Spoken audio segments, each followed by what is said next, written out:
Any other questions on that? After you stack these up, do you lower this down on? So what we do, you can see we have lots of options here, depending on how big of a batch we have in there, we can stack all the way up. But what we do is, and this was cool about working with, I kind of came up with the idea of the stainless steel and then let engineers and stuff help me out with it.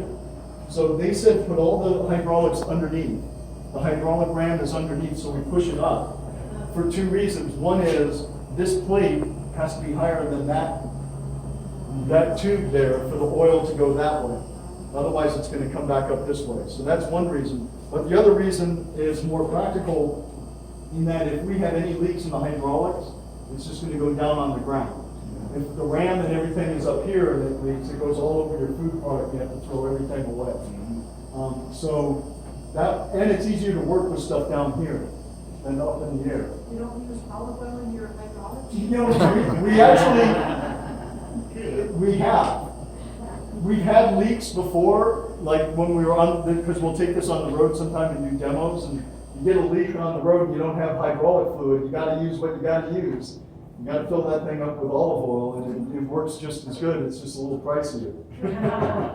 But it does work. The other thing was they had us, the idea, and most people think, well, you just have this big wheel of granite, but if you look at any of those mills, they're off-centered somehow. They're a cone-shaped wheel, or the wheel's tilted a little bit.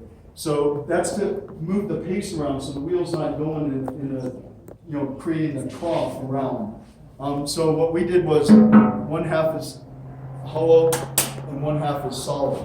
So it moves just a little bit as it goes over the fruit and pushes the fruit around to create a better system of crushing. And how heavy are those wheels? These wheels are about 250 kilograms, so 500 pounds-ish. So you don't want your fingers under them, but it's still a gentle way of crushing the olives. Even though it doesn't seem like it is. It is. If you try to crush it with your feet, you never do it.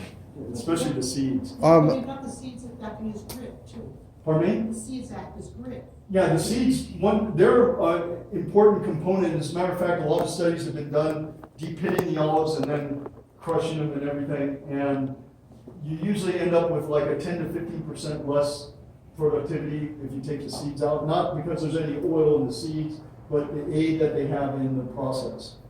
Go ahead, ladies first. Did you design that machine, or is it used quite widely? Well, this is used quite widely around and has been for thousands of years. We just kind of... No, I mean this particular... This one, yeah, we built it ourselves, yeah. And most people don't use this because it's so inefficient. I mean, we can produce maybe go through a ton of fruit in a day in this mill if everything works right. Everyone's getting along and, everything just works perfectly, which never happens. So, and a ton of fruit in general yields about 40 gallons of oil. So that's not much oil out of this, but it's really super good oil. We have a small centrifuge mill in a 40-foot trailer that we take around to. That small centrifuge can do a half a ton an hour. So the productivity of that is just, heads and shoulders above this. Yet that's still tiny. That's still just built for taking the groves where we're hand picking. Because good crew of hand pickers can do about half a ton in an hour. Some of the mills I've worked at in Australia, they have centrifuges that do 10 tons an hour, and there'll be a dozen of them lined up next to each other. What part of Australia? It's outside of Melbourne, Boundary Bend.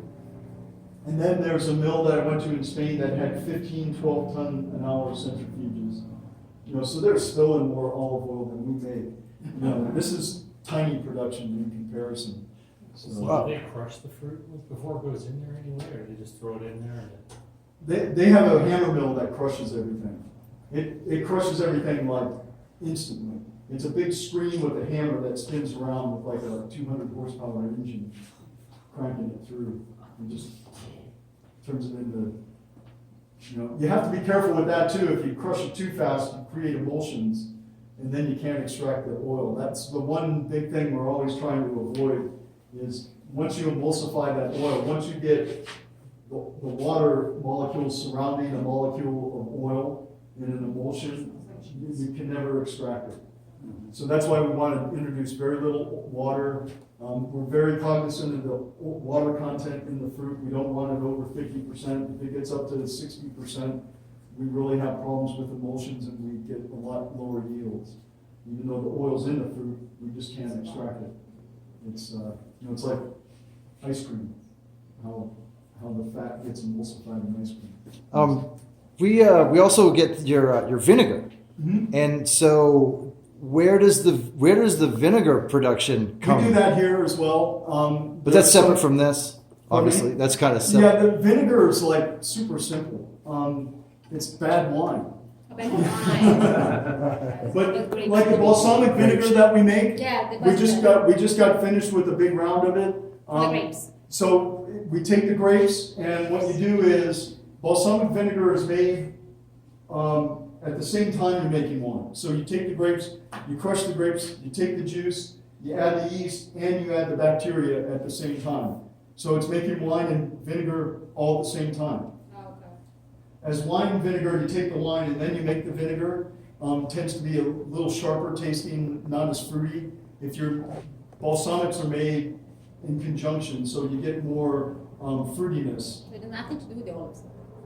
With the olive, vinegar. no. It's with the grapes. And then, like true balsamic, we make a lot of white balsamic, which is basically white grapes that we make the vinegar and then we put it in stainless steel tanks. Dark balsamic then goes into barrels and sits in barrels for a few years.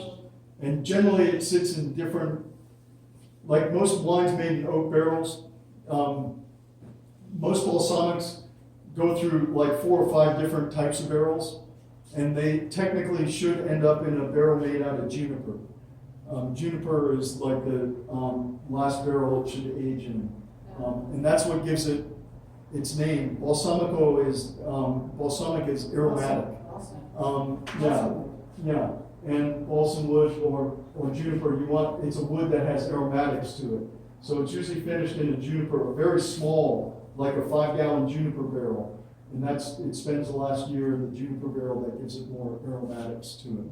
And it's reducing down, so every year 2% of the vinegar is evaporating, the water is evaporating. If you're doing it right, it should be water. And that means that every year 2% is concentrated.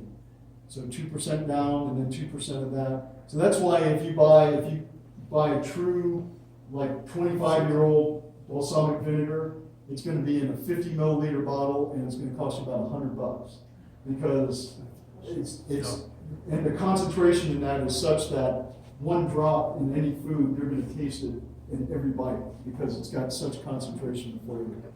We haven't gotten to that point yet. I have no patience. Well, your vinegar is like candy. If anybody here hasn't tried the balsamic from here, we have it. It's like candy. It's really delicious. It's really good. And you use juniper cask? Do you use a juniper cask? We have juniper casks. We've got a cooper that we work with out of